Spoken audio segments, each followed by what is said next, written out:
Welcome to Unsaved Book Reviews. This is a channel where we review Christian books and content. Welcome to the channel. My name is Jared, and today we have an interesting episode. We have mobile problems for teenagers. We have U.S. foreign policy issues on Christian persecution, and Mike Winger takes a break. Ready? Let's review it.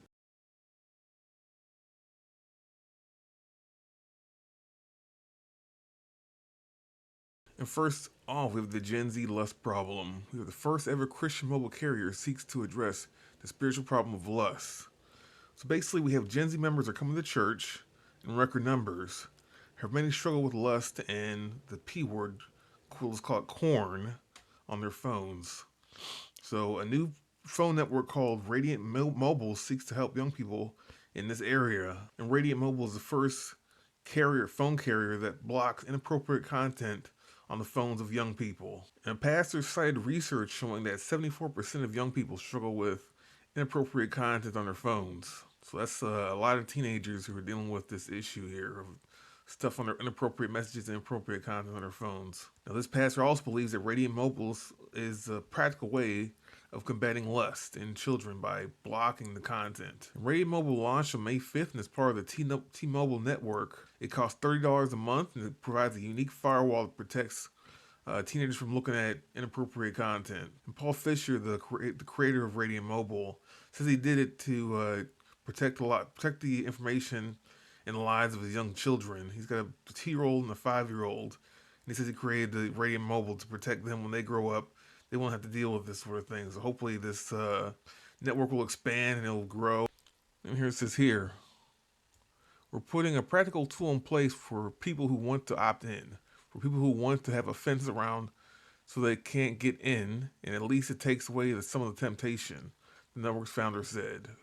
So it's like the idea that it's a practical tool, so it's not the end all and be all. Of course, nothing's perfect, but it's better than nothing, basically.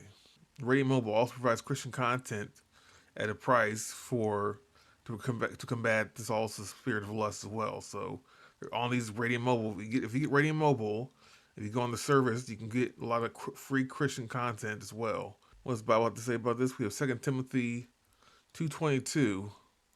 It says, "Flee also youthful lust, but follow righteousness, faith, charity, peace with them that call on the Lord out of a pure heart." So flee also youthful lust. So don't try to fight it, flee from it. And also Galatians 5:16. "This I say then, walk in the spirit, and you shall not fulfill the lust of the flesh." That's another example too. So just walk with the spirit, walk with the Lord. Let the Lord be in your journey and your lives, and you not fulfill the lust of the flesh. And on to the next article. It says, Christian persecution is Trump's new foreign policy roadmap. Now, President Trump is by no means a perfect man, but he's also aware of Christian persecution, and his administration is doing something about it, even though addressing it makes world leaders uncomfortable. So we have this President Trump and the White House have been trying to combat Christian persecution around the world. We've covered this topic multiple times on this channel as far as Christian persecution goes, particularly in Egypt and Iran, whatnot. But this also goes on in other countries as well, such as Nigeria and China. We've also seen Trump take action on Christian persecution by attacking ISIS leaders in Nigeria. However, that strategy by using force alone has changed. And here it says here, Washington is no longer seemingly trying to fix Christian persecution wholesale. It's asking where persecution is happening, who's behind it, and whether those actors threaten American interests. These are the correct questions, and the answer is almost always the same. A lot of overlap within should we address Christian persecution, and how's that align with our foreign policy values? So the strategy of fighting Christian persecution often overlaps with our foreign policy values. For example, Egypt was a sovereign nation, but also an ally. So we can't just go in there and bomb them once they're persecuting Coptic Christians. But we can get aligned with their legal teams, their legal system, and influence them to change their policy towards Christians. That's kind of like the goal here is.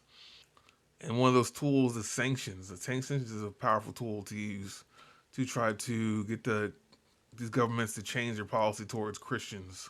And it's safe to say that the U.S. has a lot in its plate concerning Christian persecution around the world. And finally, Mike Winger takes a break, a 3 month sabbatical, after Cover Up Culture series clarifies it's not for safety reasons. So Mike Winger is taking a well overdue break in June. He's reached over 1 million subscribers on YouTube. And he says, I really want to keep helping these people. I don't want to put it off. I don't want to make them wait months for me to do the work, he said. So he put it off and put it off. Well, it's May, so I'm not going to take a sabbatical starting June 1st. So basically, he delayed his sabbatical because he was doing this cover up culture work. So Mike needed a much needed break. We all need breaks. And he's also said he's writing a book, interestingly enough. Now, in the book, he says, I'm not going to give you the details on it yet, Winger added. Plus, it can change in the writing. Things can change. The title can change. The concept of the book can shift. So let me get it written, and when the manuscript's done, then maybe I'll give you guys more info about it, whatever the publisher thinks. So good on Mike to take a break, and he's also writing a book. Sounds pretty exciting for his community, his YouTube community, and whatnot. So good for him.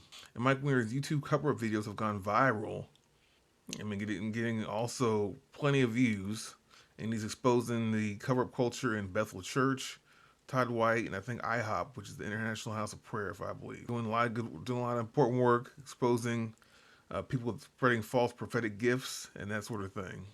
And these churches also use NDAs as a way of trying to bully the parishioners into not speaking.